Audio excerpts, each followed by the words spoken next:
Listen, do you hear that? So explain to me why you don't have an eye. We are all being tested. So part of your test is getting mutilated? There is a truth behind all of this. When your enemy threatens, tries to scare you, that means they are scared of you. Is that the car the man in the yellow suit came here in? Yeah. What kind of clues are we looking for?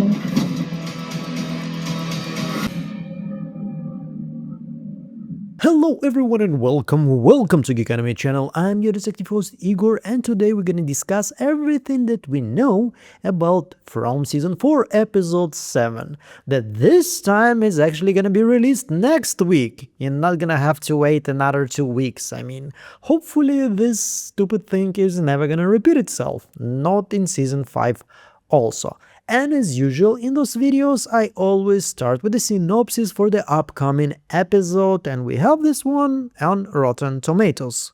So let's start. So first of all, we have the usual image of Victor. This is his resting pose. This is the no, I don't want to talk about, leave me alone, I'm not gonna tell you, I'm remembering something, but I'm not gonna tell you, because if I'm gonna tell you something, we're gonna have to finish this TV show in a season or two, and we need 5. So Tabitha is trying to calm Victor down, and I have really huge flashbacks here from season 2 when he remembered about Eloise being part of his family in this place and that she died, or did she though? And the synopsis is saying, as Tabitha and Jade's troubling history is brought to light, which probably not gonna be good if you remember what's gonna happen to Jade and Tabitha according to his own memories that he got from the mushroom trip. Probably not very good news both for Tabitha and Jade. Also, things begin to unravel for another resident in town, and Boyd wants to test a dangerous theory. Well, Boyd wants to test the dangerous theory. This is probably him going to the tunnels, to the caves, do something with the bones, trying to find them somehow. I mean, the previous episode ended with him saying, we need to get a plan, we gotta have a plan, because, you need to do something, otherwise you're all going to die, which is pretty obvious at this point. But who is this another resident in town? I don't know. Usually they put names here, right? We can see Tabitha, Jade, we can see Boyd, but when they're saying that things begin to unravel for another resident in town, it's either one of the NPCs or it's somebody they don't want us to know so far, meanwhile, until the episode is gonna be released. Now I can toss a coin here and, guess, put a finger on the wind and try to guess who the fuck are they talking about here, but no idea. Like, it can be anybody. They can try to say something about Fatima, maybe Henry. Probably Henry. We have seen the teaser, right? He's gonna have some kind of a visions, etc. here. So something about this. Anyway, also on Amazon Prime, the website, whatever press, we have those pictures, those photos, which pretty much don't tell us shit, but then again, they released it finally before I was making this video, which usually doesn't happen. So yeah, I'm gonna talk about them. And we have this image of Henry looking somewhere. I mean, probably Henry is gonna have some visions. And hopefully it's not gonna be the same shit that Jade went through, like it's gonna be something different. Probably getting some blood from the man in yellow. It's not gonna open your eyes, your third eye, whatever, and show you all the secrets of this place. Most likely it's one of those very tricky manipulations to make Henry believe something. Maybe go full Abby and start killing everybody because it's all a dream and we need to wake up. We also have this moment, everybody is sitting here talking to Boyd. We also have seen this moment in the teaser, and of course, as usual, we're gonna go through all of the scenes of the teaser together, and looks like they have one of those very efficient talks with everybody discussing everything. Hopefully it's gonna be way better than in season 3 when Dale was killing himself in the pool after that. So but what's really suspicious here, and probably not gonna work as Boyd is planning it to work, we have the man in yellow. Sophia here is standing with Kenny. Poor Kenny, please leave Kenny alone. And so whatever they're planning, she knows what they're planning, so she has all the tools and all the powers to fuck up their plan. So anyway, we have Victor here is going through the graveyard of, the old cars. We can see this looks a lot like the car that Fatima was kicking the shit off on episode 3. Now behind him there is some kind of a figure, most likely Tabitha, right? It just seems like she's a bit far from him, and at this moment they're standing all together. So good that they're following up on the lead of Victor remembering about a brown car, a big brown car that, the man in yellow came in his cycle in the 70s.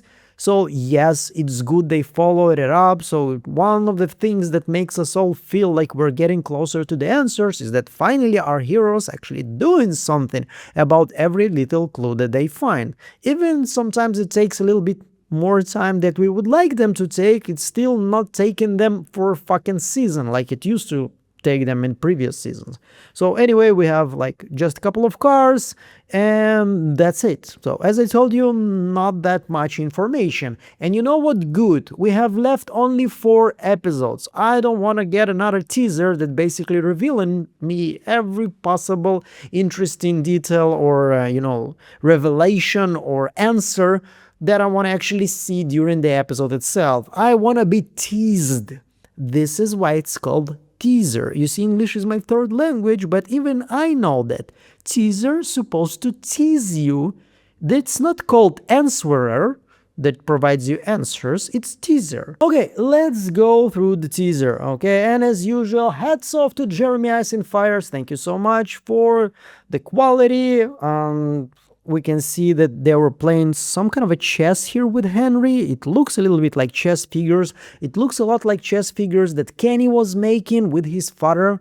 So maybe this is somehow gonna come back. You probably noticed that many times in season 4 we are seeing that characters reminding us something from season 1 and season 2, etc. Now it's obvious why they do it, because it's been a while since season 1. It's been what, 4 or 5 years already? But we need also to remember that for the characters it's been just something less than a month, like 20 days, 19, 22, something like this.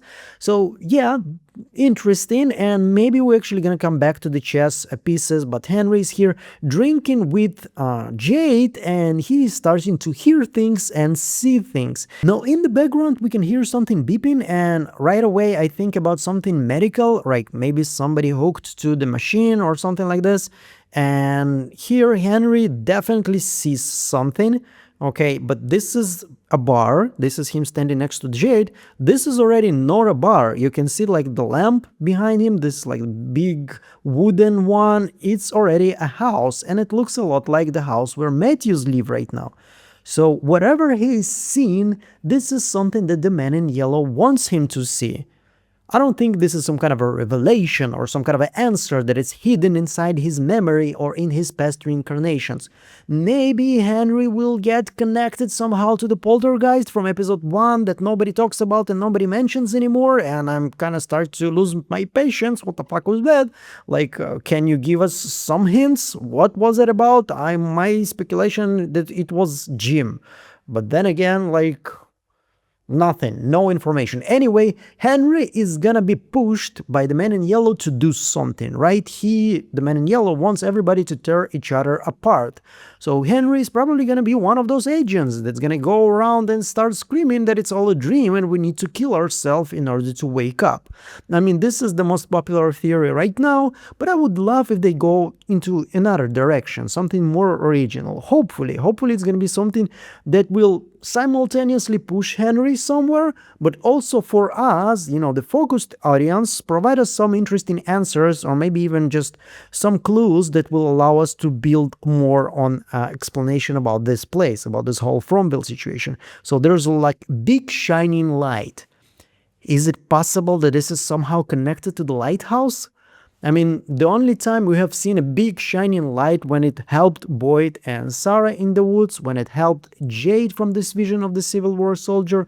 So is it connected somehow, or is it something entirely else? I would love to know what you think about this in the comments. Now we have a conversation between Julie, who is really making me happy in this season. She's like, every scene with her, she's like, yeah, go, you go, girl. Like, she's being very reasonable and based in this situation, and Elgin is being a moron again. He's like, I'm being tested, I'm tested, and this freaky ass, scary ass angel that looks like a Japanese demon is actually an angel Gabriel, because my grandma used to tell me that angels are scary.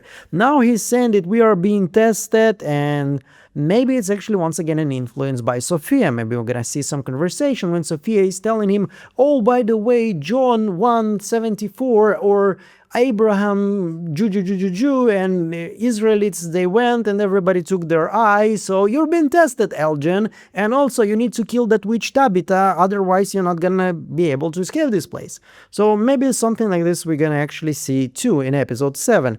But Julie's basically telling him like, dude, can you please stop being so fucking stupid? You already lost one eye. What do you want to lose more? Can you just stop thinking about this place like you're being tested and it's the Bible, or there's God here somewhere in the diner looking after you? Relax already. But what Elgin is saying here is that there is a truth behind everything here.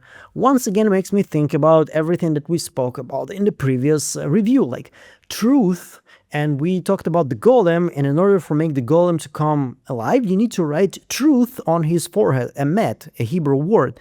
And then he comes to life, because truth and real is the same word in Hebrew.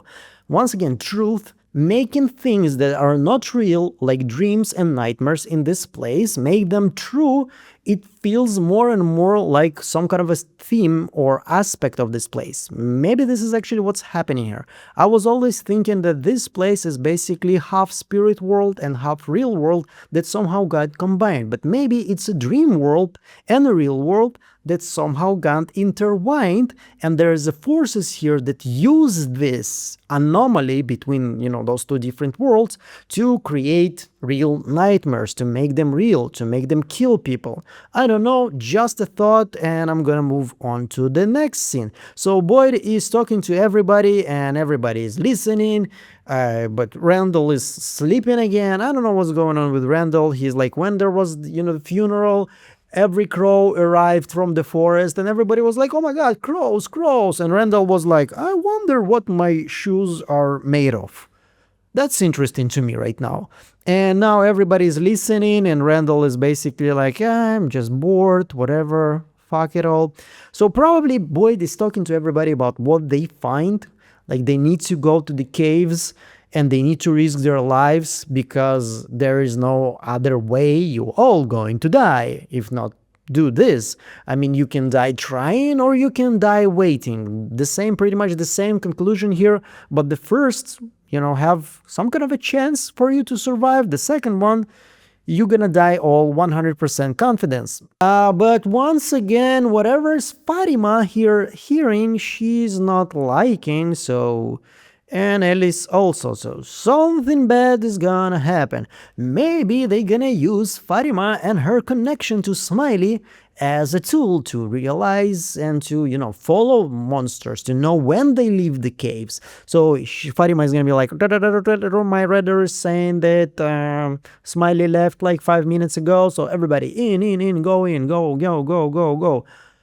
I'm kidding, of course, but maybe something in that nature. But the most interesting part for me so far after the teaser is obviously what's gonna happen here. This is the car of the man in yellow when he arrived, and Victor is once again opening the car, very similar to what was happening in the situation when he remembered Eloise, but here he's finding some kind of a hex bag. I mean, I'm getting so many supernatural vibes here in this TV show. We have here this witch hex bag. It looks a lot like it, so it looks ancient. There are some kind of either symbols or it's just worn down, but it looks a lot like the symbols that we see on the talisman, like small trees. Once again, hopefully when the episode is going to be released, it's going to be in a better quality and I'm going to be able to zoom in on it and check it out. But there's definitely something inside of it. And whatever this is, Victor knows it. Once again, him remembering something. Now, Victor, please, dude, can you stop with the, I don't want to talk about this. It's episode 7. We need some explanation, we need some answers, and I really hope, fingers crossed, whatever you want to do about this, I don't know, knock on wood, praise God, let's make sure that Sophia is gonna be revealed as the Man in Yellow this season, and it's not gonna be dragged to season 5. Please. Hopefully even in episode 7 or 8, you know what, or even 9. But let us make it interesting. Let us make this town actually fighting her, or half of the town are actually joining her and not believing that she's the Man in Yellow and they need to be afraid of her. Let's make it interesting. Let's make it dramatic, please. But what do you think there is in this bag? I mean, I saw some people commenting that maybe it's teeth, because we have seen Sophia is actually taking a tooth from the pastor, like something to remember you by. Maybe, but once again, that's a lot of teeth here. You can see that this bag is pretty big for, you know, just containing teeth. So what is it? But once again, whatever this is, it's somehow important and scary to Victor. What is there? Is it another talisman? Is it something that his mom used to take? Is it somehow belonging maybe to Christopher? No idea, no clue, but I would love, as usual, to read your comments. And I want to thank you all so much for watching this video. Yeah, not that much information, but as I told you, I'm happy when this happens. I don't want them to reveal too much. 4 more episodes left. There is still enough for us to discuss and review, and then we're gonna have to wait another year and something for season 5. Maybe less, hopefully less. I thank you so much for watching. As usual, I don't need anything but your views. That's it. Like, you watching the video from the beginning to the end is the best gift, is everything I can ask for. I'm making those videos for you to watch them and hopefully enjoy them. But anybody who feels like they want to like, subscribe, comment, maybe even support me on Patreon or on YouTube members, this is very humbling and a satisfying bonus for me, because that way I can feel that you're like saying to me, applause Igor, we like what you do. So thank you so much. I'm gonna see you all in the next one. Meanwhile, bye.